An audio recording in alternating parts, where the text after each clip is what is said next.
Good evening, YouTube. Hardball Crazy come back with a video. Today I got a very exciting mail day, a super rare mail day. I would have put a white glove treatment on it, but I do not own any white gloves.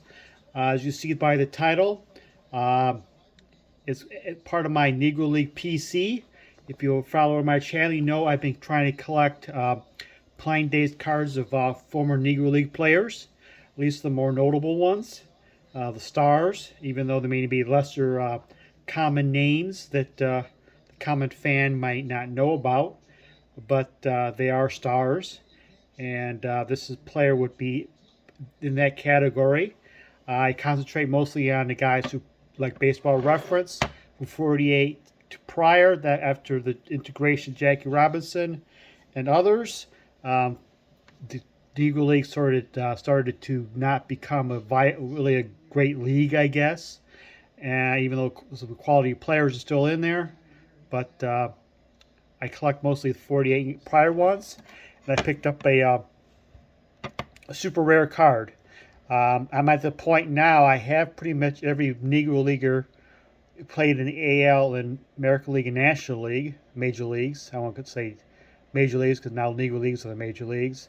So I mostly concentrate trying to find maybe some early 50s minor league cards, which I have on my um, saved eBay search, which I have another one of those coming in the mail. It should be here next week some point. But also, the main ones I look for, I almost look daily, are the Cuban and Puerto Rican Winter League cards. There's probably about a handful of sets I look for. I look under Caramello Deportivo, Almanac Deportivo. I look at Todoteros, uh, Cibo Ecia, El Alerta big photo ones. And this one here is El Indio. Uh, and now the player I picked up today is Henry Kimbrough. Uh, Not much of a well-known player, and but I first came across his name from the 2001 Fleer Tradition Stitches in Time Negro League set. Around that time, Negro Leagues and became more popular. The players became more popular in the hobby and baseball fans, so they started including Negro Leaguers in sets and insert sets and such. And Henry Kimbrough was in 2001 Fleer Stitches and Tradition Stitches in Time insert, like a 24, 23 card insert set. A lot of big names, and Henry Kimbrough was one of the lesser names. That's the first time I heard about him. But with the work of seamheads.com and other researchers and stuff, and official stats and baseball reference, these players who we know more about, and now than we did 20 years ago. We probably will find out more about some players in the future too. And Henry Kimbrough was one of those players I'd be able to learn more about. He was a center fielder, a leadoff man, mostly played for the Baltimore Elite Giants. Speed guy, but he was a bit stocky, so think of like the Kirby Puckett um, body frame or so.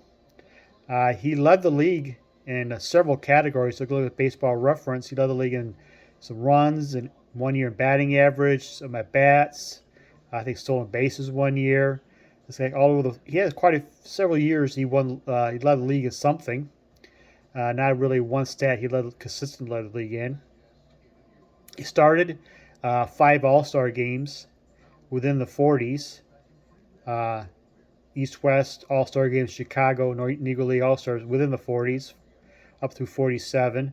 So he was a star player within the height, I guess, or the before integration of Jackie Robinson and others over to the integration of traditional American League, National League. So he played with a lot of talent, and he was a star among those talents.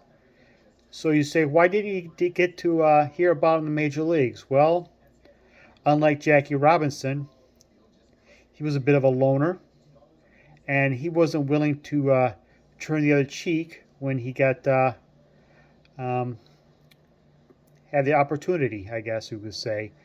He was a little bit of a willing to fight a little bit, I guess, argue, stand his ground, unlike Jackie Robinson.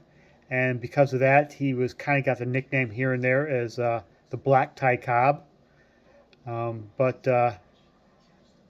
so he never got the obvious look the Major League Baseball, American League National League, because I don't think he would have lasted very well. And with all the racism, and like even a Willard Brown, who was a good player, a better person, you could say, but he didn't last very long because he couldn't take the MLB. He only played a handful of games, so I imagine Henry Kimbrough wouldn't last at all. But he was a very good player, and post-playing days, he started a family, and by the time the 90s came around, he was very active in the Negro League alumni and anniversary and other get-togethers and fundraisers and such. So he lost his loner status and became very popular with that, and passed away around 2000. And Henry Kimbrough, was very excited to add him to my collection. A very fine center fielder. As for the set, it's El Indio. It's a Caramelos El Indio. You see this is the CSG one because of the some of the lost paper back on the back. This is a 24 card set, Cuba, and all the complete set in here has this black and white portrait of the player.